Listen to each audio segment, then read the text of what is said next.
Bismillahirrahmanirrahim. Assalamualaikum warahmatullahi wabarakatuh. Alhamdulillah wa bihi nasta'in. Ashhadu an la ilaha illallah wa ashhadu anna sayyidana Muhammadan abduhu wa rasuluh. Wa nusalli wa nusallim ala hadzal nabiyil karim sayyidil mursalin wa ala alihi wa sahbihi ajma'in. Amma ba'd. Ayyuhal mu'minun ittaqullah usikum wa iyaya bitaqwallah faqad fazal muttaqun. Muslimin dan muslimat, mudah-mudahan dirahmati Allah Subhanahu wa taala. Kita menggunakan Bahrul Madi jilid 17. Muka surat 130. Muka surat 130. Masalah sahabat Nabi kena kelaparan. Malam ni kita sambung tajuk, dia cerita kepada kita sahabat-sahabat Nabi biasa kena lapar. Kita dah baca bulan lepas bagaimana Nabi kena lapar. Kita tengok pula bukan Nabi sahaja, sahabat-sahabat Nabi juga biasa kena ujian kelaparan. Sesungguhnya sahabat-sahabat Nabi itu banyak orang yang dapat kelaparan perutnya. Tak berjumpa makan pada masa mereka beserta Nabi SAW. Dan Nabi SAW pun kena kelaparan berhari-hari. Seperti mana datang khabar daripada hadis-hadis Nabi. Nabi pun serupa, lapang ini biasa. Sahabat-sahabat Nabi pun biasa dengan lapang ni. Lapang bukan kerana puasa, tapi lapang kerana tak ada benda nak makan. Bahkan Nabi lapang bukan sehari, bahkan berhari-hari. Nabi biasa lapang berhari-hari. Maka semua mereka itu dapat lapang di dalam negeri Madinah itu. Kerana tidak ada apa sesuatu yang di dalam tangan mau makan dan mau pakai. Kerana yang pertamanya mereka itu baru pindah dari Mekah ke Madinah. Mereka meninggalkan segala harta dan segala rumah tangga mereka di Mekah. Pasal apa yang Nabi ini jadi miskin, susah sangat sampai nak makan pun tak ada? Pasal apa sahabat-sahabat Nabi ini sampai jadi miskin, susah sampai nak makan apa pun tak ada? Pasal apa? Dia kata alasan yang pertama kerana mereka baru hijrah daripada Mekah ke Madinah. Hijrah tak bawa apa. Bukan sahaja rumah tinggal, bahkan gedung perniagaan tinggal di Mekah. Mereka bawa batang tubuh mereka dengan baju berapa helai aja. Ikut Nabi hijrah daripada Mekah ke Madinah. Maka bila sampai ke Madinah tak ada apa. Mereka ni bukan orang yang malas, bukan orang yang segan tak mau kerja, maka kerana tu tak ada apa, mereka pernah jadi orang kaya. Tapi kerana hijrah, mereka jadi miskin. Walaupun begitu, mereka mengambil risiko untuk jadi miskin demi kerana agama Allah Subhanahu wa taala.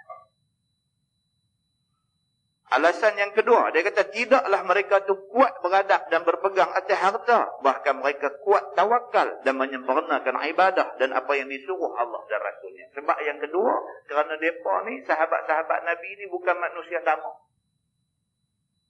Tak tamak.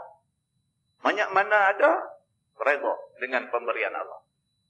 Kerja, bukan tak kerja, apa yang dapat itu rezeki Allah bagi. Nak tamak, tak ada. Maka dengan kerana itu, hidup mereka tak terlalu mewah. Begitu. Maka tidaklah mereka itu bersungguh hati beradab kepada mengisi perut dan nafsu mereka. Maka dengan kerana menjunjung suruh Allah dan Rasul, maka turun ujian Allah dengan tidak jumpa makan berhari-hari. Bila kuat nak pegang kepada perintah Allah dan Rasul, ujian pun mai. Bila ujian mai, banyak-banyak ujian, di antaranya ialah ujian lapar. Namun tidak jadi liak hati mereka itu pada agama. Walaupun Allah uji mereka dengan kelaparan, pun kata mereka nak tinggal Islam tak sekali-kali. Ini sahabat Nabi. Bahkan makin kuat peluk mereka akan agama. Dan semakin kukuh. Dan kuat sabar atas apa kesusahan dan kesempitan di dalam Islam itu. Tidak sekali-kali ujian Tuhan itu memberi goncang iman mereka itu. Bahkan kuat juga beribadah pada tiap-tiap waktunya. Dan lapang itu mereka tahan akan dia. Tahan. Lagi kena, lagi tahan. Lagi kena, lagi tahan. Demikian para sahabat Nabi ridwanullah alaihim ajma'in. Maka di sini dikeluarkan hadis daripada Imam At-Tirmizi akan hadis sedikit daripada sahabat itu kena lapar. Maka ditolong oleh Nabi dengan sedikit perkara yang menyenangkan hati mereka itu, dan redha mereka itu akan tolong Nabi SAW yang sikit itu. Nabi boleh tolong, Nabi tolong. Nabi biasa berhutang untuk nak tolong sahabat dia. Nabi berhutang atas nama Nabi, maknanya Nabi akan bayar hutang tu. Benda yang Nabi ambil bukan untuk Nabi, tapi untuk sahabat Nabi. Nabi biasa buat sampai macam tu. Maka kata hadisnya begini, an Abi Hurairah radhiyallahu anhu qala annahu asabahum ju' fa'a'tahum Rasulullah sallallahu alaihi wasallam tamratan tamrah. Diriwayatkan daripada seorang sahabat Nabi sallallahu alaihi wasallam. Nama sahabat itu ialah Abu Hurairah radhiyallahu anhu. Kata dia bahawasanya mereka kena kelaparan. Pada satu riwayat di dalam kitab lain, iaitu mereka itu ada 7 orang. Bila dilihat Nabi SAW kelaparan sahabat-sahabat itu, maka diberi akan mereka itu oleh Nabi SAW sebiji korma tiap-tiap seorang. Nabi SAW tengok sahabat lapar. Nabi tak boleh tahan. Apa ada Nabi bagi. Walaupun sebiji korma, Nabi bagi seorang sebiji. Begitu. Dan itulah yang dimakan jadi penahan lapar. Dan dengan berkat pemberian Nabi itu, memada akan mereka itu. Nabi bagi sebiji pun, tapi sebiji berkat cukup untuk mereka. Entah tak yang dikatakan berkat ni pun. Kita dah terang banyak kali dah. Berkat ni ialah kalau sekiranya kita dapat duit RM200, tapi duit tu duit halal. Dia boleh tahan lama berbanding dengan orang dapat duit RM2,000 tetapi tidak halal. RM200 aja dapat, tapi cukup makan sebulan satu keluarga. Tak masuk akal, tapi itu yang berlaku. Tapi RM2,000 sebulan dapat, tak berkat, tak cukup RM2,000 tu. Heran. Dan benda ni nampak depan mata kita. Kita tu buat contoh selalu orang tua duduk kerja kampung, pendapatan 4-500 saja sebulan. Anak duduk di Kuala Lumpur, pendapatan 4-5 ribu sebulan. Anak nak beli kereta, down payment ambil berapa? Itu menunjukkan berkat dan tidak berkat. Maka dia bagi tahu di sini, Nabi bagi sebiji korma dekat sahabat. Sebiji korma dekat sahabat tu Nabi bagi berkat. Cukup untuk sahabat-sahabat makan, dia tak lapar. Macam mana kita nak hurai tentang benda ni? Kata dia serta kuat sabar atas kelaparan mereka itu. Kata At-Tirmizi, ini hadis hasan lagi sahih. Masalah, sahabat-sahabat Nabi sabar lapar di dalam masa utusan Nabi suruh pergi berperang. Sesungguhnya pada tahun 8 Hijrah, atas qaul yang masyhur dan hadis yang masyhur, telah mengutus Nabi SAW satu tentera kecil. Lebih daripada 300 orang. Di dalamnya ada Sayyidina Umar Al-Khattab. Dan telah dijadikan oleh Nabi akan kepala dan pemimpin tentera itu satu orang sahabat besar. Nama dia Abu Ubaidah bin Amir bin Al-Jarrah. Masa Nabi hidup lagi, Nabi nak lancarkan satu perang ke atas musuh. Kumpulan ni sikit aja, lebih kurang 300 orang. Dia ada beza. Zaman Nabi, kalau perang besar, dia panggil Ghazwah. Macam perang Badar tu, dia panggil Ghazwatu Badrin. Perang Badar. Kalau perang hak melibatkan bilangan tentera sikit, 300 orang, 200 orang, dia tak panggil Ghazwah. Dia panggil Sariyah. Sariyah.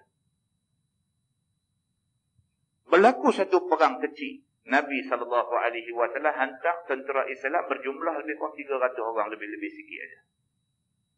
Dalam kumpulan tu ada Sayyidina Umar Al-Khattab, tapi Nabi latih Abu Ubaidah Al-Jarrah jadi pemimpin tentera. Dan tengok apa pengajaran yang ada di sebalik cerita ni. Pengajaran dia ialah sahabat Nabi ini dia tak apa. Walaupun dia tahu dari segi seniority, dari segi kekananan, Sayyidina Umar hebat. Lepas daripada Nabi, orang sebut siapa? Sayyidina Abu Bakar, Sayyidina Umar, Sayyidina Osman, Sayyidina Ali. Ini dia panggil min kibari sahabah, daripada sahabat-sahabat besar.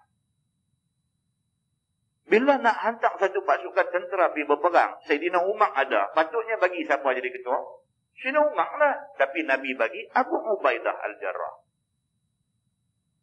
Nabi lantik Abu Ubaidah Al-Jarrah jadi ketua, Sayyidina Umar tak calang apa sikit pun. Tak ada apa, boleh terima. Boleh terima, tak ada masalah. Lantik siapa pun reda pasal itu pilihan yang dibuat oleh Nabi sallallahu alaihi wasallam. Kita tak boleh ambil contoh macam ni. Kita duk merasa kita lah patutnya. Tapi bagi ke orang lain. Calang lah. Dia kecil hati, dia merasa. Lepas tu tak ambil lah.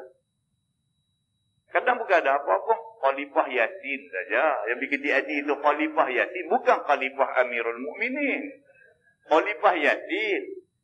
Malah jemaah nak buat baca Yasin. Yang tu saja. Jadi kita ada, kita ada merasa kita ada lah. Kata dia pergi suami mikrofon kat orang lain.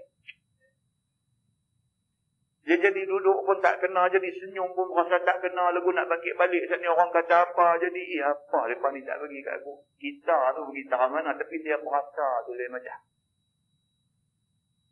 Sayyidina Umar Al-Khattab, duk ada dalam pasukan tu, Nabi lantik Abu Ubaidah Al-Jarrah. Sayyidina Umar tak rasa apa. Kau nak kecil hati ke, duk berasa seniority duk ada kat aku, pasal apa tak bagi kat aku. Aku dah lama dah pegang naik presiden. Jangan buat pasal. Boleh jadi masalah benda-benda macam ni. Muslimin dan muslimat yang dirahmati Allah. Tengok macam mana cantiknya sahabat Nabi. Nabi SAW lantik Abu Ubaidah Al-Jarrah. Baik, dia kata maka itulah masa kena kelaparan. Waktu sahabat-sahabat yang di dalamnya ada Sayyidina Umar, ada Abu Ubaidah Al-Jarrah, ada orang-orang ni semua, waktu mereka ni turun pergi perang, Allah uji mereka. Bukan sahaja ujian perang boleh ragut nyawa, bahkan Allah uji dengan lapar sampai tak ada benda nak makan. Tuan-tuan, bila Nabi wafat, di antara nama-nama yang disebut boleh ganti tempat Nabi ialah nama Abu Ubaidah Al-Jarrah. Nama dia naik.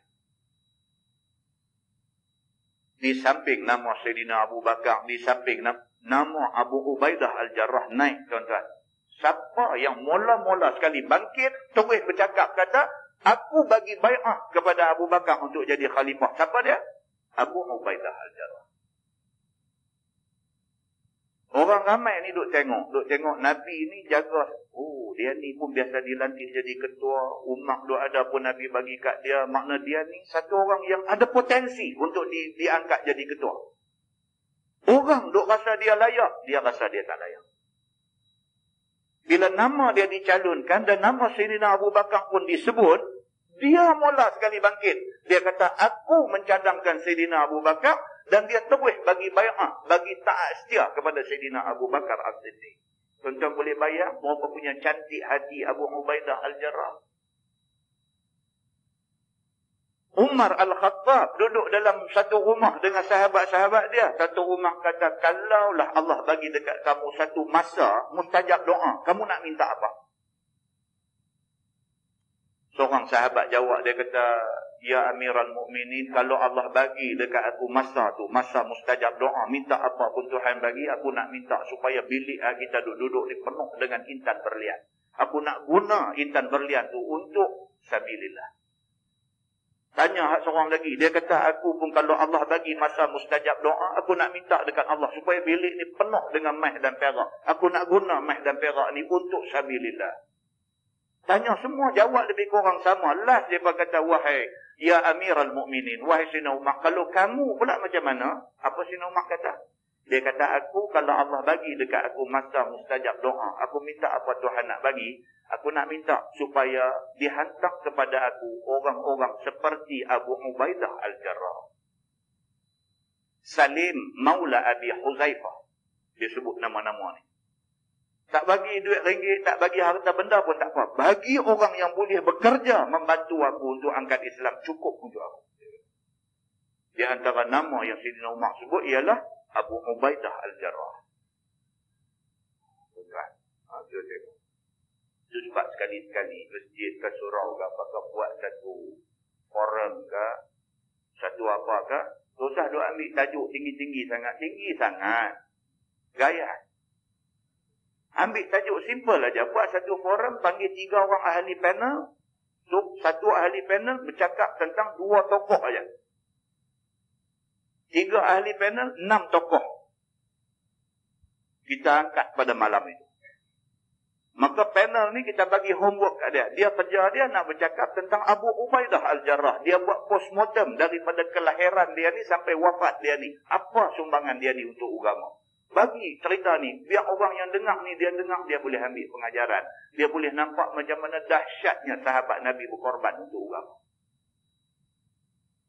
Benda-benda macam ni, tuan-tuan, bila kita dengar, dia memberi suntikan semangat dekat kita. Kadang-kadang kita tak tersangka, tak terlintas dalam hati, ada orang yang macam ni punya berkorban untuk agama.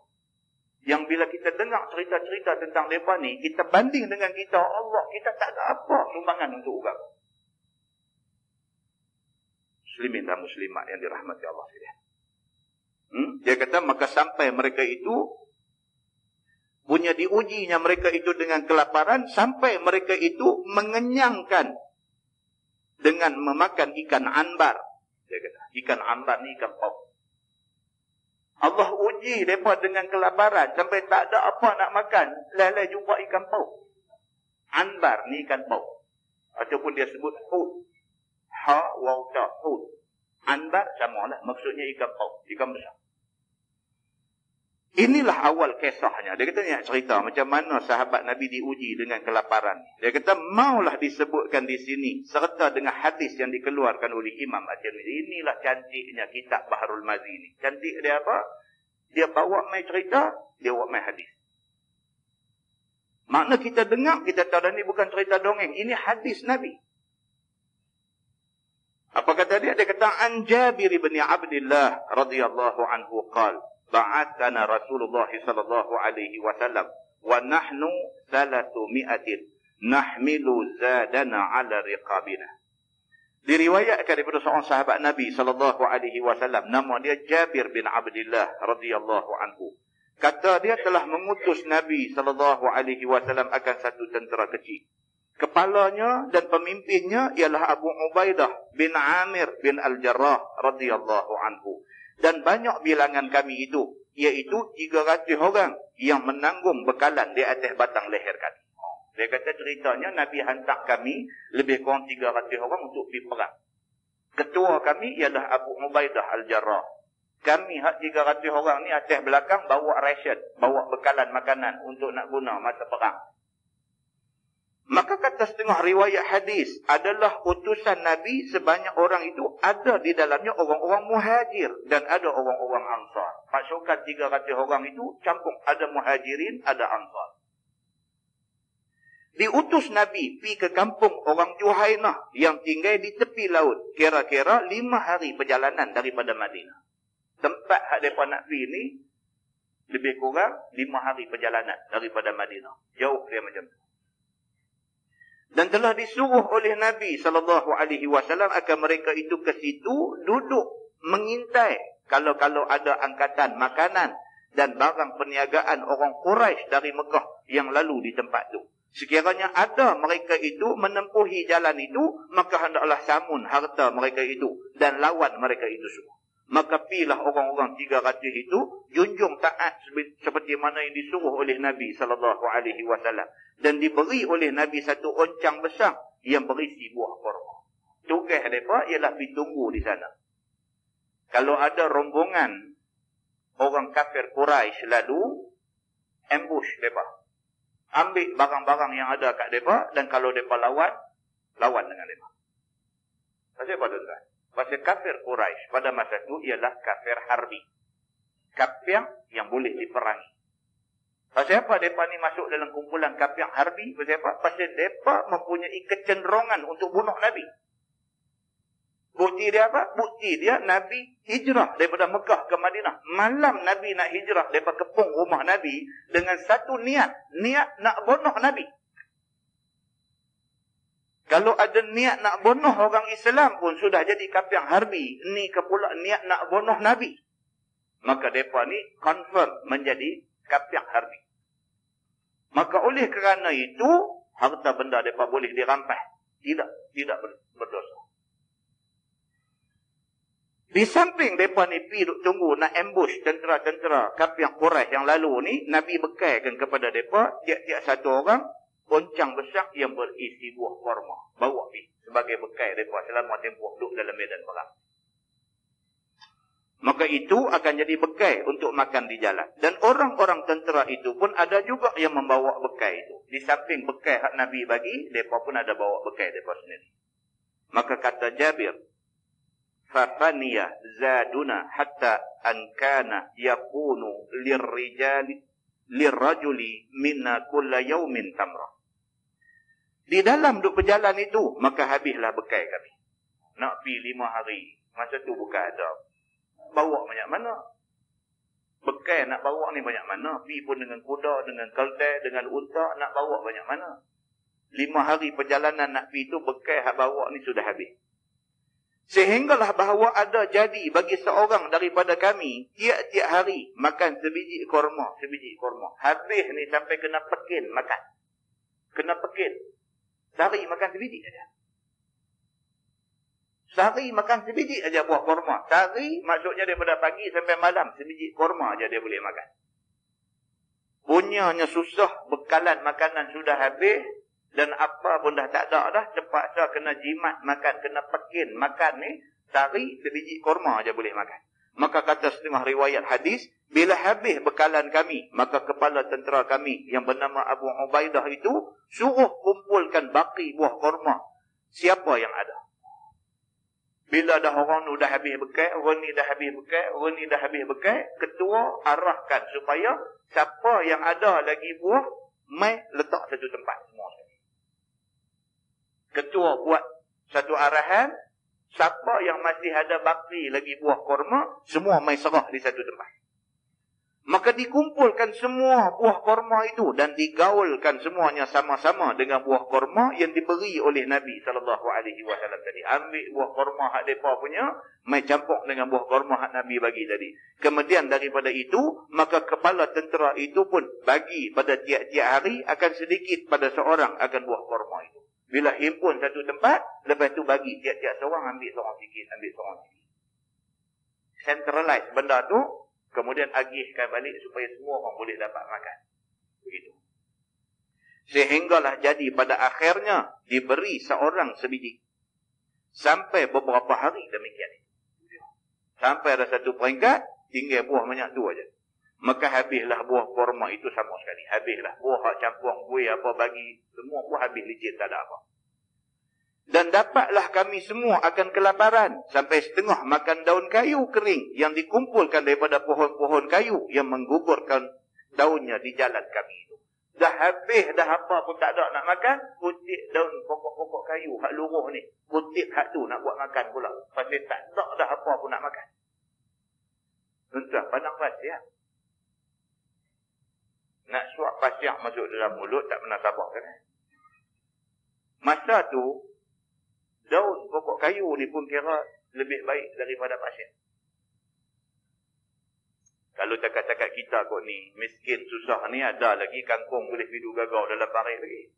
Ada lagi kangkung makan pun sedap. Kan renjih, toyu, apa kicap, apa sikit.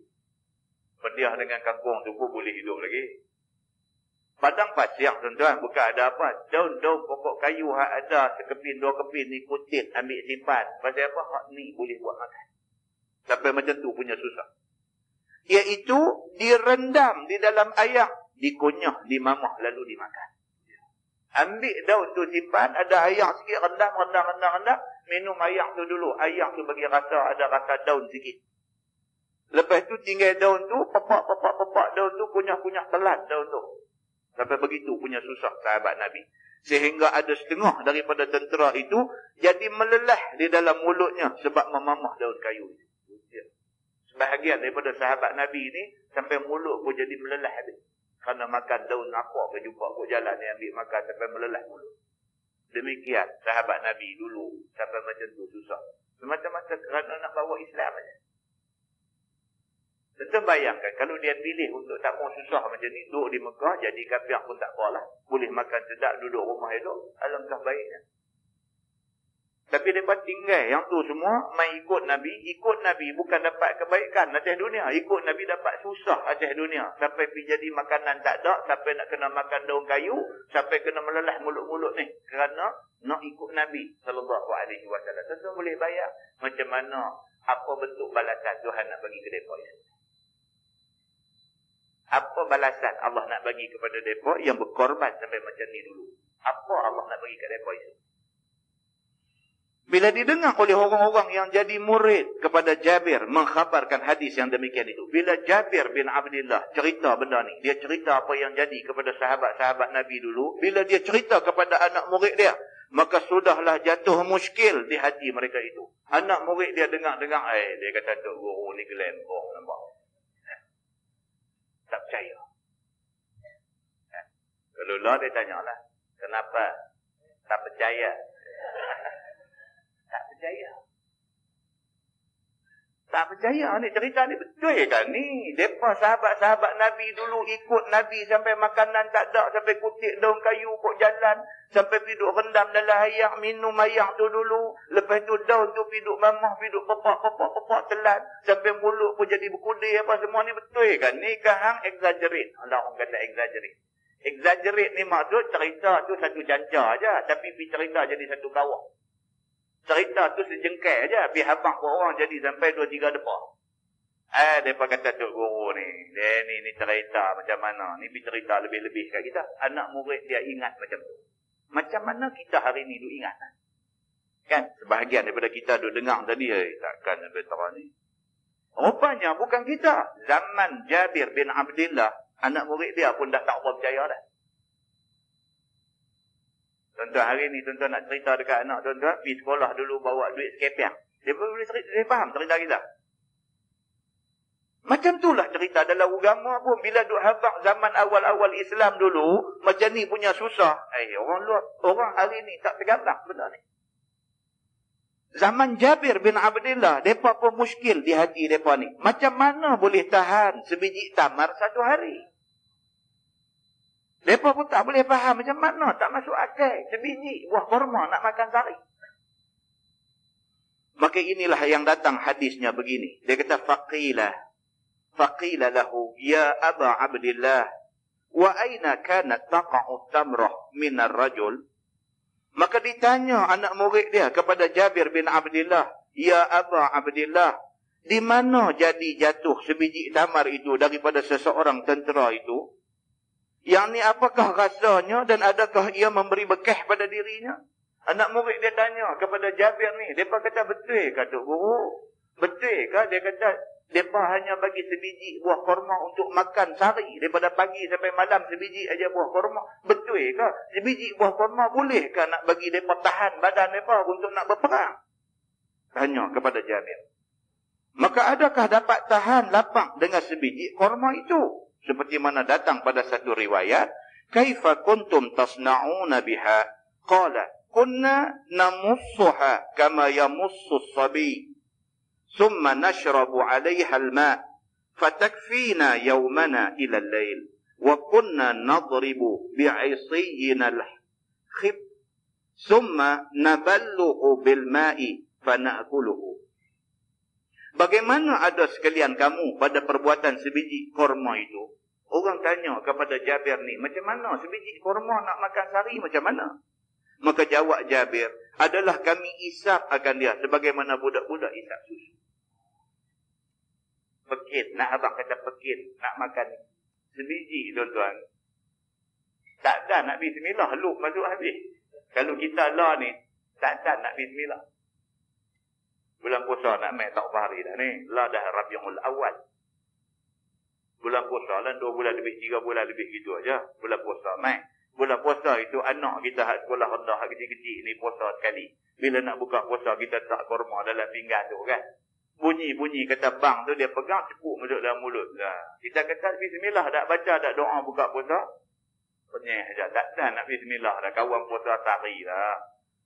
Kita pun kata tak apalah baca bismillahi fi awwalihi wa akhirihi. Bagi orang yang terlupa bismillah, baca macam tu. Lepas tu baca juga doa Allahumma lakal hamdu wa bika amantu. Ajak dia juga. Tak dah nak bismillah habis dah sebiji. Sahabat Nabi, sebiji itu nak kena taruh untuk sari makan. Macam mana Jabir kata, pada masa tu kami, dia kata, Jabir ni salah seorang yang terlibat dalam perang tu. Dia kata kami buat lagu mana? Dia kata adalah kami isap akan dia sebagaimana budak-budak isap susu. Korma sebiji tu ambil tu isap dulu. Sayang nak makan. Takut sekali sekali makan habis. Nak tunggu sampai malam nak makan apa. Isap dulu. Kemudian kami minum air atasnya. Dah lepas isap-isap tu, pergi rendam pula korma tu dalam air. Minum air tu dulu bagi rasa air korma. Macam tu kami buat. Dia kata. Maka memada akan kami seharinya sampai malam. Kami buat macam tu, tahan sampai malam. Barulah kami makan bagi habis sebiji korma. Macam tu sahabat buat. Dan adalah kami memukul dengan tongkat kami akan pohon-pohon kayu di jalan itu. Kerana menggugurkan daunnya. Kami ni dalam duk jalan nak pergi perang tu, jumpa pokok ada daun ni katuk. Dengan tongkat duk ada di tangan ni katuk bagi daun luruh. Kemudian kami basahkan daun itu dengan air. Maka kami makan akan dia sampai jadi kurit badan kami. Tuan-tuan, 5 hari daripada Madinah nak pergi ke tempat Juhainah ni 5 hari perjalanan. 5 hari bukan naik kapal terbang, bukan naik bas ekspres, bukan naik kereta. 5 hari duduk berjalan, naik unta, naik keledai, tengah padang pasir panas terik. Tuan-tuan bayangkan, cukup tak cukup 5 hari nak pergi kurit badan. Kita hari ni sakit 2 hari tak makan pun jengkung badan. 2 hari tak makan. Pergi timbang, hilang 10 kilo. 10 kilo hilang. 2 hari tak makan.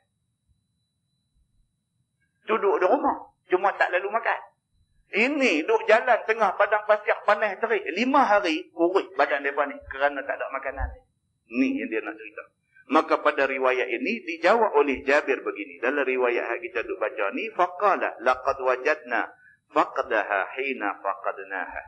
Maka jawab Jabir. Demi sesungguhnya telah kami dapat bala ataupun ujian sehabis-habis lapang. Dia kata itulah ceritanya. Allah uji kami dengan lapang yang sampai macam tu. Oleh kehabisan buah korma itu pada waktu habisnya daripada kami. Kami kena uji dengan lapang. Habis makanan tak ada apa langsung. Begitu. Kata dia, wa atainal bahra fa idza nahnu bihutin qad qadhafahu al-bahru. Dan datang kami akan laut, maka tiba-tiba kami dengan seekor ikan raya, ikan paus. Maka sesungguhnya telah dibantingkan dia oleh laut. Itu dia. 5 hari berjalan baru sampai kampung yang kami nak pergi. Kampung Juhainah ni duduk tepi laut. Kebetulan dia kata kami sampai aja di kampung tu, kampung yang dekat dengan laut ni. Kebetulan dia kata daripada laut tu terpelantin mai keluar seekor ikan hut, ikan paus. Terpelantin, dibanting oleh laut. Dia kata terpelantin naik atas darat ni. Ikan paus kosong seekor, terpelantin mai jatuh depan kami. Maka pada satu riwayat kata dia, maka pergi kami ke tepi laut. Bila dah sampai di sana, pergi ke tepi laut. Tiba-tiba sudahlah laut itu menolakkan satu benda laut yang sangat besar kepada kami. Elok sampai tepi laut, terpelantin mai atas darat. Tengok apa menatang ni besar sampai macam ni. Lalu kami dekati akan dia. Ini dalam riwayat lain. Tiba-tiba kami dapati ia adalah satu ikan raya yang dinamakan orang ikan anbat, ikan paus. Pergi dekat sampai tengok, Allah, ikan apa ni? Dia duduk tengah darat, tengah padang pasir, tengah apa. Tak pernah tengok ikan-ikan macam ni. Tengok terpelantin mai atas darat, satu ikan besar bukan main ni. Ikan apa ni? Pakat duk heran. Maka telah mati, dicampakkan oleh ombak itu, terbanting ke darat. Dia kata, terpelantin naik ke darat ni, ikan tu pun dah mati. Bila dilihat oleh Abu Ubaidah, kepala tentera kami, lalu berkata Abu Ubaidah, ini bangkai. Dia kata. Abu Ubaidah ketua. Bila benda tu terpelantin naik atas darat, semua pakat tengok, tak tahu nak kata apa, ketua kena buat keputusan. Abu Ubaidah Al-Jarrah, bila pergi tengok, dia kata nak kata ikan apa ni, besar sampai macam ni, tengok pula dah mati dah, dia terus jatuh satu hukum. Dia kata, benda ni bangkai, kita tak boleh makan. Benda ni bangkai, kita tak boleh makan. maka tidak boleh dimakan akan dia. Abu Ubaidah Al-Jarrah sudah buat kesimpulan, menatang ni terlampau besar. Kalau terlampau besar ni dah mati sebelum sembelih ke apa ke semua, tak boleh makan. Dia kata dia dah jadi bangkai. Abu Ubaidah kata macam tu. Kemudian berkata pula ia, tiada mengapa kerana kita utusan Rasulullah sallallahu alaihi wasallam dan pula kita di dalam mau pergi perang sabilillah. Lepas tu dia fikir-fikir pula. Dia kata tak apa pun, dia kata. Pasal apa? Pasal pimai-pimai kita ni utusan Nabi. Nabi yang hantar kita main perang sini. Dan kita ni pula nak pergi perang. Mudah-mudahanlah ikan ni kita boleh makan. Allah ampunlah dosa kita kalau apa pun. Mudah-mudahan kita boleh makan sebab kita nak kena makan untuk hidup. Mudah-mudahan kita boleh makan, dia kata. Dan sekalian kamu wahai tentera Muhammad telah datang kelaparan yang amat sangat. Dia kata lebih-lebih lagi keadaan kita dah ni dah jadi darurat. Dia kata dalam keadaan darurat macam ni kita boleh makan bangkai ikan. Dia kata macam tu. Tuan-tuan, Imam Nawawi pernah keluar satu fatwa. Kan, dia kata boleh makan bangkai orang sekiranya dalam keadaan darurat. Berlaku di negeri orang putih dulu ni yang naik kereta 4 orang, 5 orang naik kereta, tiba-tiba terperangkap dengan ribut salji. Terperangkap, kereta dah dilitupi salji. Nak keluar tak boleh, nak apa dia, trap, duduk terperangkap dalam kereta. Salji kemudiannya jadi air. Nak buka pintu tak boleh, nak buat apa pun tak boleh. Mereka duduk ada dalam kereta terperangkap di bawah air ni. Sehari boleh gagah lagi, 2 hari tak boleh tahan dah. Lapang ni tak tahu nak buat apa dah. 3 hari ada yang tak boleh makan, tak boleh minum, tak boleh apa, mati dalam kereta. Mati tak busuk sebab air. Mati tak busuk. Kawah hidup ni tak boleh nak buat apa dah. Apa lagi nak buat? Nak makan sepan bangku kereta tak pernah sabar lagi. Kan? Jadi nak buat macam mana? Dalam keadaan macam tu. Dalam keadaan macam tu, tengok kawan mati dah. Tengok telinga nampak lagu kopok. Kan? Kalau tak makan pun, apa kesudahan? Nak tunggu orang mai cari, nak jumpa ni, bila orang nak jumpa kita? Takkan nak tunggu mati seorang. Dalam keadaan macam tu, dia sudah panggil darurat. Boleh makan. Tengok mata kawan nak mati tu macam mata kucing aja, nampak. Macam buah mata kucing. Dia tengok telinga nampak macam kopok. Dia tengok dia jadi lain macam. Kan? Dalam keadaan macam tu, saja-saja bila tengok telinga kawan beliau tak boleh lah. Dalam keadaan darurat tu, dia kata. Pasal apa? Pasal Islam dia ada beberapa benda yang kita nak jaga. Yang pertama, hifzuddin, nak jaga agama. Yang kedua, hifzun nafs, nak memelihara nyawa. Ini keutamaan-keutamaan yang disusun oleh agama. Baik. Jadi Abu Ubaidah Al-Jarrah, bila dia tengok macam ni, dia kata kita pun Nabi yang suruh kita main ni, dan kita pun nak pergi perang sabilillah, mudah-mudahanlah makan bangkai ikan ni tak jadi salah. Dia kata. Maka makanlah oleh sekalian kamu akan dia. Maka dia sebagai ketua, dia buat keputusan. Dia kata kita makanlah ikan ni. Sambung hadis tu. Dia kata, fa'akalna minhu samaniyata asyara yauman ma ahbabna. Itu dia. Maka kami makan daripadanya 18 hari akan barang yang kami suka memakannya akan dia. Dah kata boleh makan, kami pun kebetulan duduk dalam keadaan lapang, daun-daun pokok kayu pun makan sampai meleleh mulut dah. Buah kurma itu pun duduk isak sayang nak makan sampai dah habis hujung malam baru makan kurma tu dan sebagainya. Lapang ni bukan sehari, dah 5 hari dah duduk sakit perut lapang ni. Bila Abu Ubaidah Al-Jarrah ketua, dia kata makan, dia pakat serbu pergi ambil. Dia kata makan 18 hari baru habis ikan paus ni. Dia kata makan ni, dia kata selama 18 hari. Dah makan pula, suka memakannya akan dia. Sedap pula, dia kata ikan. Itu ceritanya. Kata At-Tirmizi, bermula ini hadis sahih. Dia kata, ini hadis sahih. Dan pada satu riwayat lagi, kata dia, maka tinggallah kami 300 orang itu memakannya sehingga gemuk kami dan jadi gagah. 18 hari makan sedap balik ni.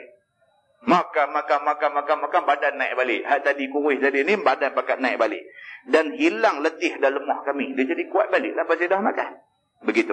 Dan demi sesungguhnya kami cebok daripada lekuk dua mata ikan itu dengan pencebok akan minyaknya. Dia. Yang kata ikan paus zaman tu, biji mata ikan tu saja ambil bawa keluar. Lekuk bekas biji mata dia tu, dia duk takung satu minyak. Minyak ikan duk takung dah tu. Kami boleh pergi cebok pula ambil minyak ikan tu pula untuk guna. Begitu. Dan kami kerat, sekerat-sekerat dagingnya sebesar seekor lembu. Ikan paus tu kerat tu, sekerat-sekerat, sepotong-sepotong tu besar seekor lembu. Potong ikan paus ni, dia kata. Dan demi sesungguhnya, dimasukkan oleh kepala tentera kami, duduk di dalam lubang mata ikan itu, kira-kira 13 orang. Ikan paus ni punya besar.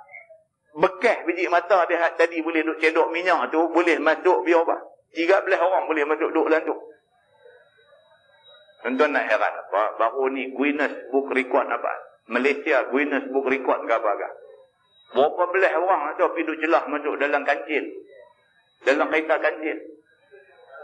Masuk pergi masa duduk, cara duduk hak selinak, masuk duduk di tempat kaki pun duduk. Lepas tu hak lagu terbang pergi macam Superman pun ada. Tengok kolong ni nampak macam anak 9 karin. Nampak biji mata duduk tempek muka di cermin. Apa lah pergi buat kerja tu macam ni. Itu kita nak heran apa? 13 orang sahabat Nabi pergi masuk duduk dalam lubang ni, mata ikan paus ni, pergi duduk heran apa? Bukan teruk macam nak duduk selinak masuk dalam kancil tu, teruk lagi. Ni 13 orang boleh masuk duduk dalam lekuk biji mata ikan paus tu. Nak habaknya apa? Besar ikan paus tu. Dia nak habak yang tu. Begitu. Dia kata, maka dengan senang-senang saja kami duduk. Senang-senang hak tadi 9 karin. Yang ni, dia kata, biji mata ikan paus tu 13 orang masuk duduk senang-senang. Duduk relax-relax. Tak gaduh bersesak-sesak. Besar mata ikan paus ni. Kalau mata dia besar tu, badan dia lagi besar. Maka tak heranlah dia potong. Sepotong-sepotong besar seekor lembu. Begitu. Maka tak heranlah 18 hari makan. Baru habis. Begitu. Maka diambil oleh Abu Ubaidah Al-Jarrah satu daripada tulang rusuk ikan itu, lalu ditegakkannya. Abu Ubaidah ni sebagai ketua ni, dia kerat satu tulang rusuk ikan paus ni, dia ambil pacak naik tegak macam tiang macam tu. Kemudian dijalankannya sebesar-besar unta serta kami di atasnya. Lebih tinggi ujung tulang rusuk ikan itu daripada perdirian unta dan kami di atasnya itu. Ambil tulang tu bagi berdiri macam tu, kemudian ambil unta mai sekok, naik duduk pula atas unta tu. Tulang tu tinggi lagi daripada orang hak duduk atas unta tu. Tulang tu tinggi lagi. Nak abang apa? Nak abang kata besar ikan paus tu. Bandingan-bandingan yang dia buat dalam hadis ni nak menceritakan besar ikan tu. Dan mengambil bekai pulang kami daripada dagingnya itu. Dia kerana tak pernah tengok ikan paus besar macam ni. Ni pertama kali ada kawan potong-potong bungkus-bungkus bawa balik. Bawa balik ke Madinah. Nak tunjuk dekat keluarga tu. Kata dia ada makan satu ikan besar ni, tak tahu nak abang. Ni dia ikan. Nak bawa balik tunjuk dekat orang di sana. Apabila sampai kami ke Madinah, maka datang kami kepada Nabi SAW. Maka kami ceritakan hal kami yang telah jadi di jalan itu. Sampailah dapat makan ikan itu. Bila balik pergi, cerita dekat Nabi. Cerita, ya Rasulullah, kami ni ceritanya susah. Bekalan makanan habis. Korma kamu bagi pun akhirnya habis juga. Sampai kutip daun-daun kering, kutip makan. Sampai ada orang yang mulut jadi luka habis kerana makan daun kering dan sebagainya. Kami sampai di kampung Juhainah tu. Kebetulan terpelantin mai daripada laut satu ikan besar ni sampai tak tahu nak abang. Ceritalah semua hak kita baca tadi. Cerita dekat Nabi. Nabi pun duduk dengar. Maka ia pun bersabda. Nabi bila habis dah dia ni cerita daripada awal sampai habis, Nabi kata, ialah rezeki yang telah dikeluarkan dia oleh Allah bagi sekalian kamu. Nabi kata, itulah rezeki yang Tuhan bagi. Hampa lapar dan hampa dalam perjalanan nak pergi perang sabilillah, Allah tolong hampa. Allah bagi rezeki yang tidak disangka-sangka. Duduk tak gaduh cari bot, tak gaduh tarik buka tunda, tak gaduh, dia sendiri lompat mai serah diri dekat hampa. Ni rezeki Allah bagi dekat hampa. Maka adalah kamu bawa dagingnya sama-sama kamu. Nabi tanya pula, adakah hampa bawa balik sikit? Nabi tanya. Nabi kata, maka adakah kamu bawa dagingnya sama-sama kamu? Nabi kata, adakah siapa-siapa bawa balik sikit daging ikan anbar, ikan paus kata ni? maka berilah aku mau rasa makannya. Nabi kata kalau ada siapa buat balik, bagilah aku try sikit. Kan, dengar apa cerita ni sedap sangat.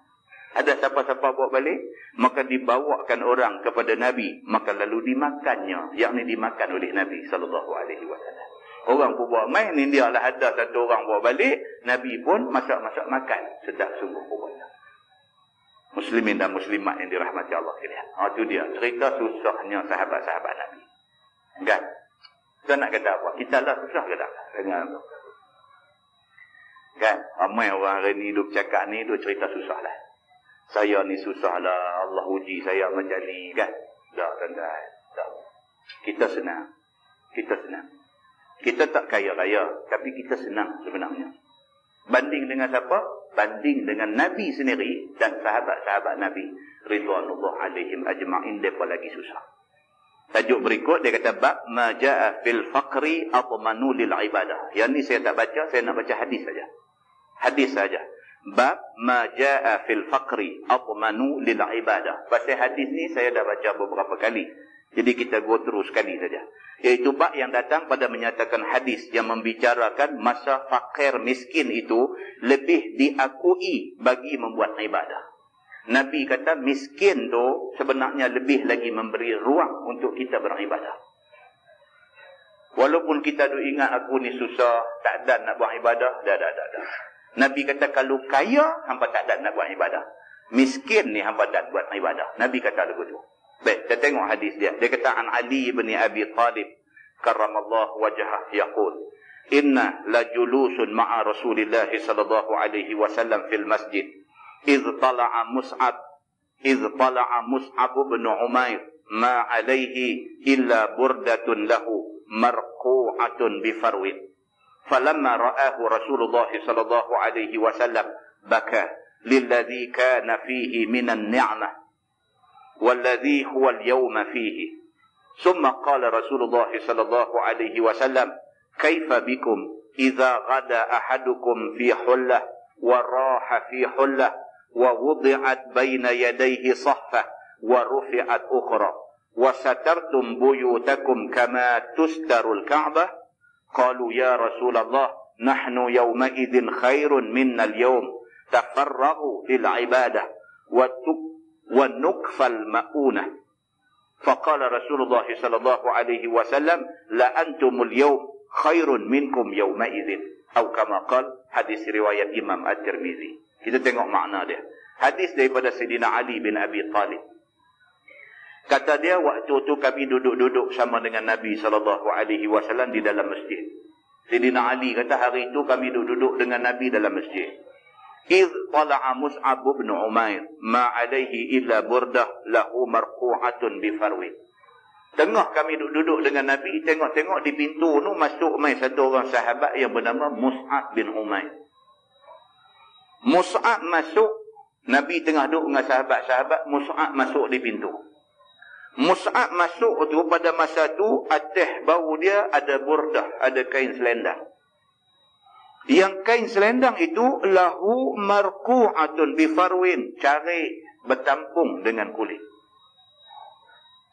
Nabi duduk dengan sahabat-sahabat, tengah duduk tengok di pintu masuk satu orang yang bernama Mus'ab bin Umair. Mus'ab masuk, atas bau dia ada kain selendang. Kain selendang tu pun koyak rabak, cari tampung, cari itu dengan kulit menatang. Itu keadaan Mus'ab. فلما رآه رسول الله صلى الله عليه وسلم بكى للذي كان فيه من النعمة والذي هو اليوم فيه. Dia kata apabila Nabi SAW tengok keadaan Mus'ab macam tu, baka, Nabi menangis. Nabi ni dia tengok Mus'ab masuk dalam keadaan baju nampak lusuh, nampak macam orang susah, cari tampung dengan kulit kambing. Nabi bila tengok macam tu, baka, Nabi terkeluar air mata. Tak boleh tahan. Tengok keadaan tu Nabi menangis. Lilladzi kana fihi minan ni'mah walladzi huwa al-yawma fihi. Kerana Nabi kenangkan Mus'ab masa duduk di Mekah dulu, dia satu orang yang dilimpahi nikmat. Mus'ab bin Umair ni anak tunggal. Mak orang kaya di Mekah tu. Dia masuk Islam, dia ikut Nabi hijrah daripada Mekah mai ke Madinah. Kerana dia masuk Islam, mak-mak dia halau dia. Kalau dia tak masuk Islam, dia adalah satu-satunya orang yang akan mewarisi kekayaan mak bapak dia yang melimpah ruah. Dia tolak kekayaan tu kerana nak ikut Nabi. Dah mai di Madinah, tengok-tengok punya miskin pakai baju macam tu dengan koyak tampung kulit. Nabi tengok tu, Nabi teringat. Kalaulah dia tak ikut Nabi pindah mai ke Madinah ni, tentulah dia senanglah ni. Dia tinggal kesenangan kerana Islam. Nabi menangis. Summa qala Rasulullah sallallahu alaihi wasallam, "Kaifa bikum idza ghada ahadukum fi hullah wa raha fi hullah?" Nabi bila tengok-tengok macam tu, Nabi tanya sahabat ada depan. Nabi kata agak-agak hampa lah. Kalaulah sekiranya satu masa esok Allah bagi dekat hampa kesenangan.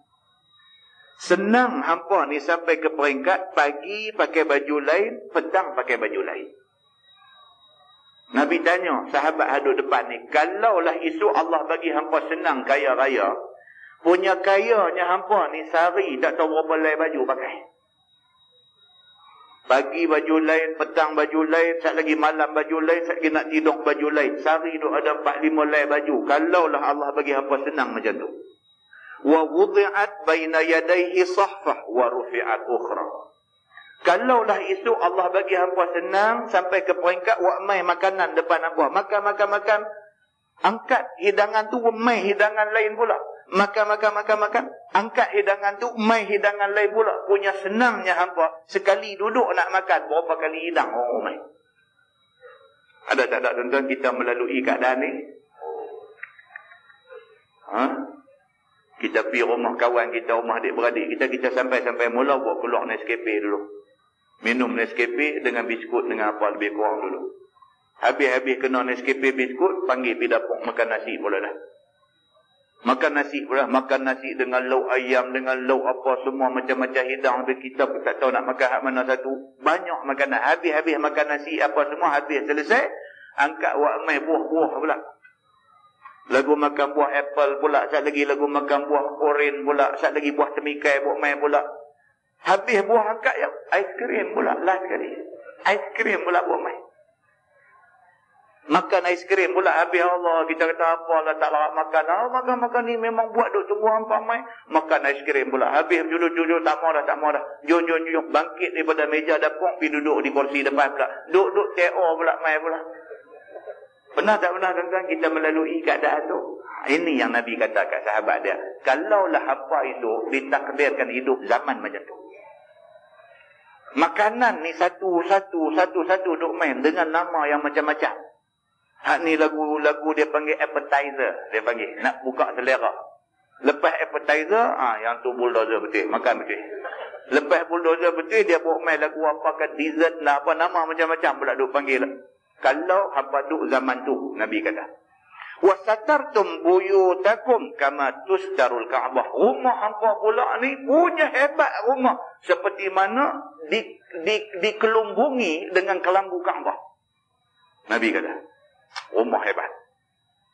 Dengan macam-macam tiap-tiap satu tempat tingkap pun pilih hak jenis apa punya. Sat lagi tiang pun pilih hak jenis apa punya. Sat lagi laman lagu rumput pun mau ada nama rumput kapek, rumput apa pula. Sat lagi rumah hampa ni seolah-olah macam ditutupi dengan kelambu Kaabah. Tuan-tuan tahu kelambu Kaabah berapa harga dia? Kelambu Kaabah tu hak kita duk tengok duk bungkus Kaabah tu, berapa harga dia selain? Berapa juta? 18 juta. Duit Riyal, lebih kurang ringgit lah. 18 juta ringgit tuan-tuan. Tu kelambu Kaabah. Tu nak heran, buat-buat tu sambil tawah, sambil duk buat lagu duk lompat-lompat nak rabun ambil. 18 juta ringgit, 18 juta Riyal. Harga satu kelambu Kaabah. Semua tenun pakai tangan punya, tak pakai factory. Handmade. Dengan kualiti benang meh dia, dengan apa? Makna kata, Nabi buat kiasan. Nabi kata kalau rumah hampa itu seumpama diselubungi kelambu Kaabah. Maksudnya setiap bahagian rumah kita tu barang mahal. Kalaulah hampa ditakdirkan Allah Subhanahu wa taala hidup dalam keadaan macam tu, agak-agak macam mana hampa punya ibadat masa tu? Nabi tanya sahabat dia. Qalu, jawab sahabat, ya Rasulullah, nahnu yawma idzin khairun minnal yawm, natafarraghu lil ibadah wa nukfal maunah. Jawab sahabat-sahabat ni, dia kata, ya Rasulullah, kalaulah Allah bagi kami macam yang kamu kata tadi, sehari tak tahu apa lai kain nak pakai, apa lai baju nak tukar, lebih kerap tukang baju daripada ada menyanyi gambar Hindustan tu. Oh, yang tu pun tukang baju tak benar. Kita tukang lagi kasar daripada penyanyi Hindustan ni. Punya duk salin baju ni. Baju tidur, cara baju tidur. Bangkit pagi lagu nak semayang, nak pergi masjid semayang, cara baju semayang. Balik tak lagi baju nak pergi kerja, pakai baju nak pergi kerja pun, necktie apa semua pula pergi kerja. Balik petang lagu baju nak pergi duk potong-potong rumput depan rumah pula Zat. Habis tu tak lagi baju nak main masjid balik pula, nak main semayang maghrib, semayang isyak. Balik tak lagi baju tidur pula. Berbalai baju sehari kita pakai. Nabi kata, kalaulah sekiranya hampa dapat keadaan macam tu, macam mana? Sahabat kata, kalau kami jadi macam tu, natafarraghu lil ibadah, sudah tentulah kami ada banyak masa lapang untuk beribadah. Sahabat kata. Pasal apa? Wa nukfal maunah. Pasal kami dah kaya, kami dah senang, dah cukup dah keperluan kami untuk hidup, dah cukup dah. Duit tu ada dalam bank 1 juta. Duit tu ada di tabung haji 3 juta dah. Nak buat apa lagi? Tuan-tuan, 1 juta ambil buah dalam tabung haji. Dengan dividen dia duk bagi apa semua begitu begini. Sebulan agak-agak berapa kita dapat? Buta saja. 1 juta buah dalam tabung haji. Buah 1 juta ringgit. Sebulan dapat berapa? Kalau lagu dividen zaman ekonomi baik dulu, sebulan ada lebih kurang 8,000 ringgit. Dividen saja. Kalau lagu ekonomi tak apa cantik lah ni, sebulan 45,000 ada. 45,000 sebulan tak gaduh buat apa. Duit tu pun tak usik, 1 juta duit pokok, 45,000 ni duit dividen. Duk makan yang tu saja. Allah minta jadi tok siap masjid pun tak apa dah. Tak gaduh buat kerja apa dah. Duit tu ada dah. Tiap-tiap bulan duit tu ada dah. Duit daripada kita simpan tu, duit tu pun duk makan tak habis. Duit pokok tak usik langsung. Sahabat ingat macam tu. Sahabat kata, kalau kami dah kaya macam tu, tak kalau nak buat kerja apa, sudah tentu masa untuk ibadah saja. Sahabat kata, faqala Rasulullah sallallahu alaihi wasallam. Nabi pun jawab, Nabi kata, la antumul yaum khairun minkum yauma idzin. Nabi kata, tak betul lagu hampa kata. Nabi kata, keadaan hampa hari ni lebih baik daripada hampa jadi macam aku sebut tadi. Nabi kata. Nabi kata, bohong aja. Kalau kaya, hampa kena tinggal agama. Yang tu aja. Lagu kita lah ni dan main mengaji. Lagu kita lah ni. Boleh pergi kerja balik pukul 3, pukul 4 balik dan rehat saat mandi mandak, main masjid mengaji. Mengaji pun tak ada apa, cuma marah sikit pasal ustaz main lambat tadi aja. Yang lain tak ada apa. Boleh duduk, boleh apa. Bila kuliah dah berjalan, kira okey balik. Tak marah apa dah. Kan? Dah okey balik. Mula dia marah sikit. Kan? Ni dah okey balik. Habis pukul 9.30 habis semayang isyak apa semua, boleh beli apa kebab-kebab apa sikit, tak lagi balik rumah, boleh sambil duduk tengok apa sikit dalam televisyen sambil makan kebab sikit. Satu semayang witir pun tidur. Cantik hidup kita lah ni cantik lah. Tuan-tuan boleh bayangkan, katalah minggu depan kita pergi jadi kontraktor apakah. Katalah minggu depan. Tak macam mana silap hari bulan, dia jadi lagu ikan paus tu terpelanjing keluar daripada laut. Dia main rezeki macam tu. Lagu mana hidup kita? Adakah nak jadi macam ni juga? Dia dah jadi lain lah. Jadual hidup kita pun dah bertukar, dah berubah, kita dah jadi lain lah. Tak ada, semua tak ada. Nak main masjid tak ada. Pasal apa? Dah dekat nak maghrib, kawan telefon ni, mai tengok saat ni apa kita punya projek tak ni apa. Okey, aku pergi lah ni. Salin pakai baju lain pula, keluar pergi tengok. Tak ada nak mengaji dah, miss dah. Pergi tengok pula dengan toslet panjang duk suluh. Tentu ni projek mana, lautan rimba mana, pergi duk suluh gitu lagu ni. Balik main letih tahajud pun tak ada, witir tak ada, apa pun tak ada, letih. Tak bercakap bab mohon ni. Tak cakap buat mohon lagi, jadi kontraktor, janji kata sebulan boleh siap, tarik sampai 5 bulan tak siap. Buat masjid pula lagi. Jadi kontraktor, tangkap projek buat masjid. Buat masjid, kita janji sebulan siap, atau 6 bulan tak siap. Macam mana? Susah orang nak semayang. Kawan pergi dengan kereta, pergi semayang masjid, pergi nak mengaji di masjid, balik, tayar kempeh, tengok kena paku. Punca dia. Kalau projek sebulan siap tak apa, 6 bulan tak siap lagi. Ni apa cerita ni? Janji yang sebulan macam mana? Nampak? Tanu tolak sikit, tani tolak sikit, tanu tolak sikit, tani tolak sikit, kempeh kita. Nabi SAW kata macam ni. Nabi kata lagu lah ni cantik lah. Nabi kata, kalau hang cita-cita nak pergi lebih lagi, satu benda hang kena korbankan. Dan sangat malang kalau yang nak dikorbankan itu agama. Sangat malang. Dengan keluarga pun kena korban dah. Kalau dulu ada masa lebih dengan keluarga, dah masa dah tinggal sikit. Pasal apa? Pasal kita dah kalut dengan benda ni. Maka Nabi SAW beritahu dekat sahabat, la antumul yaum khairun minkum yauma idzin. Nabi kata, dah, hampa lagu lah ni lebih baik banyak kali daripada kalau hampa jadi kaya macam yang aku sebut tadi. Muslimin dan muslimat yang dirahmati Allah sekalian. Itu hadisnya. Jadi kita tak payah baca syarah dia panjang-panjang. Kalau baca pun dia nak cerita yang tu. Nah, kita ambil yang tiba. Kesimpulan dia apa, tuan-tuan? Kesimpulan dia, Islam ni dia nak suruh kita syukur dengan apa ada. Rezeki mai depan tak apa. Kalau sampai nak gadai agama kerana nak bicari lebih, tak payah. Dah mai depan, ambil. Sampai nak kena bohong orang, sampai nak kena tipu orang, sampai nak kena, tak payah. Dekat mana ada, alhamdulillah. Islam suruh kita berusaha. Tapi Islam tak mau kalau kita usaha sampai gadai agama. Islam tak mau. Selagi mana kita rasa kita ambil benda tu, kita usaha untuk dapat benda tu, tidak menggadai agama, tak apa. Tapi kalau kerana nak ambil benda tu sampai nak kena gadai agama, tak payah ambil benda apa. Agama lebih kita sayang daripada benda-benda ni semua. Nah, muslimin dan muslimah yang dirahmati Allah sekalian, mudah-mudahan Allah bagi petunjuk dekat kita, bagi akibat daripada apa yang kita baca tadi. Lepas ini kita akan masuk tajuk, dia kata bab ma jaa fi 'aisyin Nabi sallallahu alaihi wasallam wa ashabihi.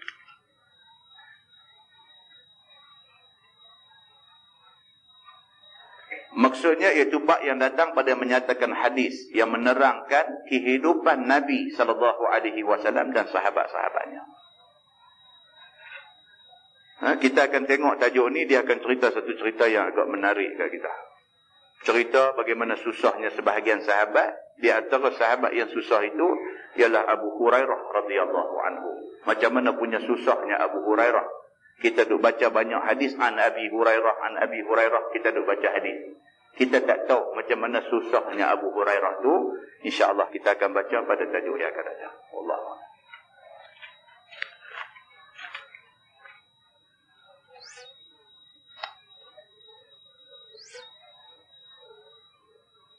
Ini yang kita dah ulas beberapa kali dah ni. Soalan dia tanya lagi. Dia umai hadis an Abdullah ibn Ja'far radhiyallahu anhu. Kata dia, lamma jaa na'yu Ja'far hina qutila, qala Nabi sallallahu alaihi wasallam, isna'u li ali Ja'far ta'aman faqad atahum ma yushghiluhum. Ini saya dah terang beberapa kali. Maksudnya, tak kala datang orang bagi tahu tentang kematian Ja'far, seorang sahabat Nabi. Maka Nabi bersabda kepada sahabat-sahabat yang lain, Nabi kata, isna'u li ali Ja'far ta'aman. Nabi kata, buatlah makanan kepada keluarga Ja'far. Faqad atahum ma yushghiluhum. Sesungguhnya telah mai kepada mereka perkara yang menyibukkan mereka. Hadis riwayat Imam Ahmad dan At-Tirmizi. Ini kita baca dulu dah. Zaman Nabi, bila ada kematian, Nabi suruh orang lain, suruh jiran-jiran buat makan kepada keluarga yang ditimpa kematian. Dia kata dalam masyarakat kita sekarang, apabila berlaku kematian, keluarga si mati yang sibuk buat jamuan kenduri arwah. Sebaliklah. Nabi suruh kita ni bagi makan keluarga dia sebab keluarga dia ditimpa susah. Sebab pak mati, sebab suami mati. Kita lah pergi tolong ringankan kesusahan dia. Kita bagi dia makan. Lah ni, terbalik. Dah lah pak dia mati, dah lah suami dia mati, dia pula nak kena buat makan kat kita yang tak ada susah apa ni. Dia kata, hal ini bertentangan dengan hadis tadi.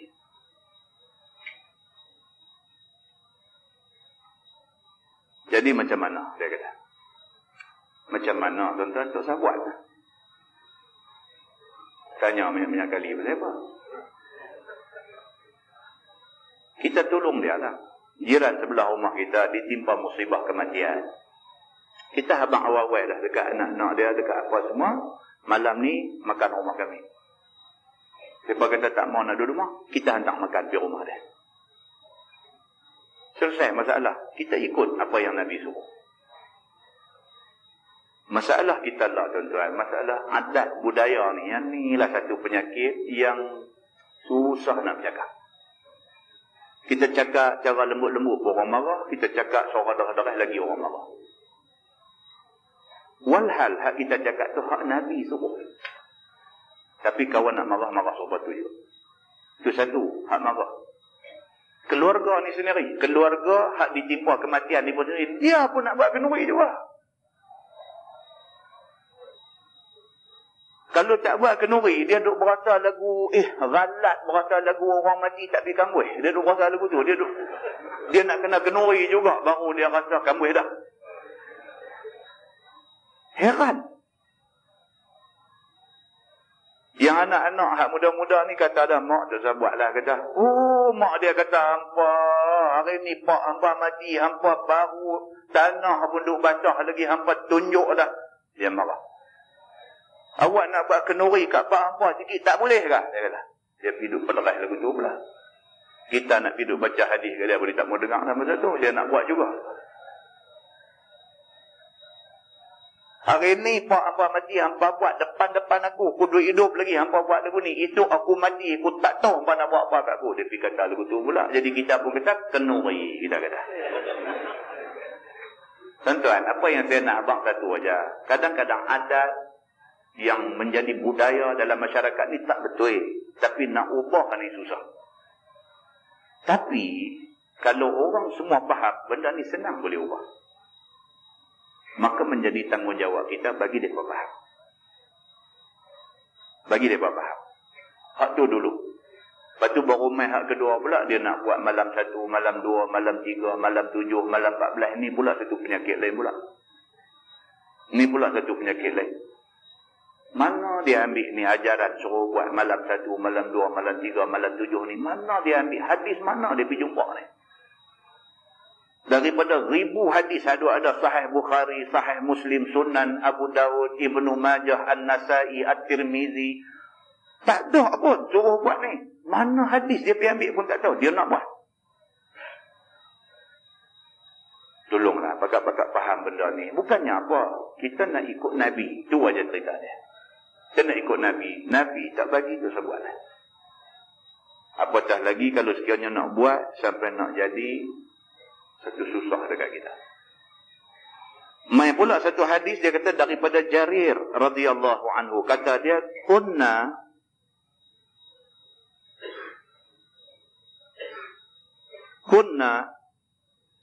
ni'alu ijtima' ila ahli al-mayyit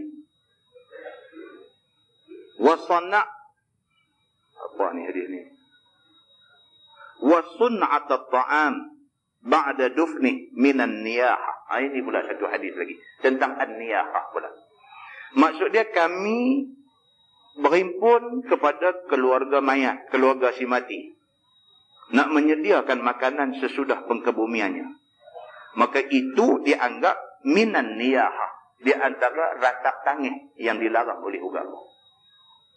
Hidup berhimpun ramai-ramai macam satu perkabungan yang sedih agama tak mau macam tu. Kita kena terima apa yang berlaku ni sebagai satu takdir Allah. Cukup. Anak-anak, isteri ada dalam rumah tu memadai mereka saja sembahyang maghrib berjemaah dan sebagainya, habis pakak-pakak baca Yasin. Ingatlah kalau sekiranya bacaan ini ada pahala di sisi Allah, kita hadiahkan kepada suami, kepada bapa, kepada ibu, kepada siapa-siapa yang ada kaitan dengan kita yang mati ini. Cukup.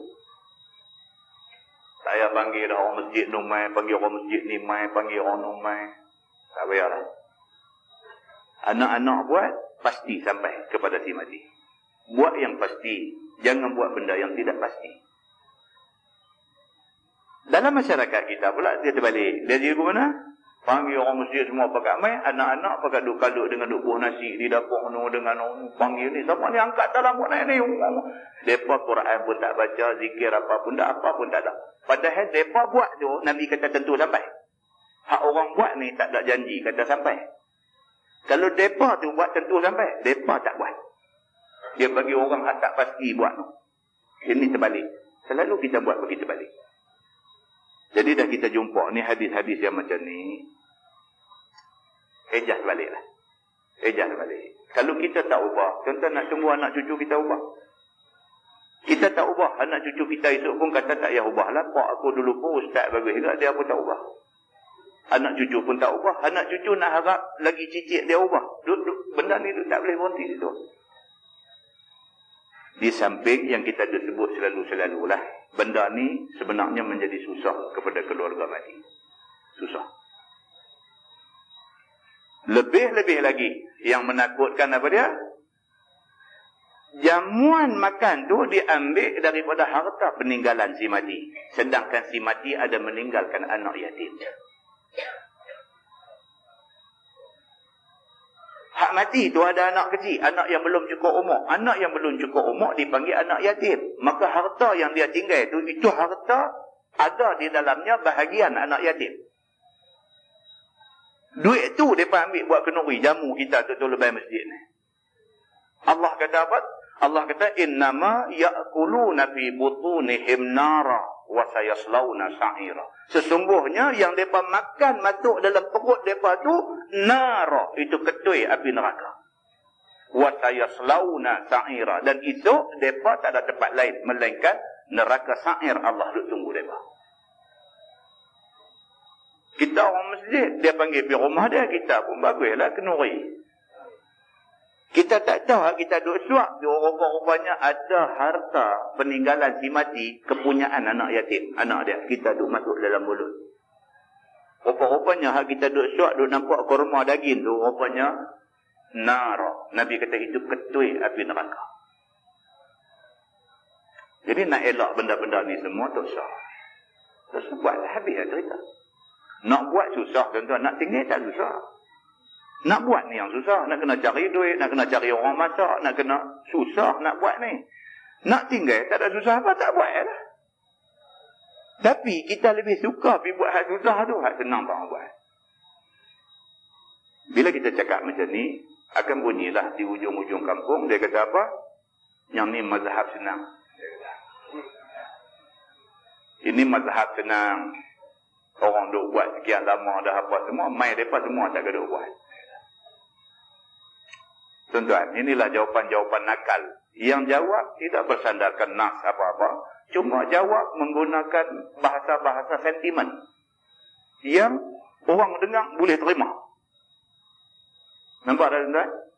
Berapa kali kita duk baca Nabi kata taraktu fikum amrain, aku tinggalkan hampa dua benda aja. Nabi kata, kalau hampa pegang betul-betul, hampa tak sesat sampai bila-bila. Apa dia? Quran dengan hadis Nabi. Dengar ni, masuk dengan hak sesat ni, kira tak tahu berapa ratus kali, berapa ribu kali dengar dah. Tapi bila mai tang ni, kita tak boleh pakai. Fa in tanaza'tum fi syai'in farudduhu ila Allahi war Rasul. Tuhan pula kata dalam Quran, kalau kamu bercanggah pendapat tentang satu-satu benda, maka rujuk kepada Allah dan Rasul. Maksudnya kepada Quran dan hadis Nabi. Mai tang ni tak boleh nak rujuk kepada Quran dan hadis Nabi, nak pedagai hal lama je. Kan? Maka akhirnya kita ni macam tu lah. Daripada dulu sampai dah, lagu tu saja. Tak ada teringat nak ubah benda-benda yang patut diubah. Muslimin dan muslimah yang dirahmati Allah sekalian, saya pun tak mengulang benda ni banyak-banyak kali, tak nak ulang dah. Ini kira lah dari hantar mai kemah macam ni punya nak tanya, cukup lah. Jadi atas kita masing-masing dah. Kita tepuk dada kita, kita tanya diri kita. Allah dan Rasulkah kita nak ikut, ataupun siapa yang kita nak ikut. Lepas itu kita buat keputusan, kita tentukan jalan hidup kita. Habis, selesai masalah. Nah, mudah-mudahan Allah Subhanahu Wa Taala bagi taufik dan hidayah kepada kita, dan kita sentiasa duduk di atas jalan kebenaran, insya-Allah. Nah, wallahu a'lam. Yang baik itu daripada Allah, yang tak baik itu silap. Kita tangguh dengan tasbih kafarah dan suratul Asr.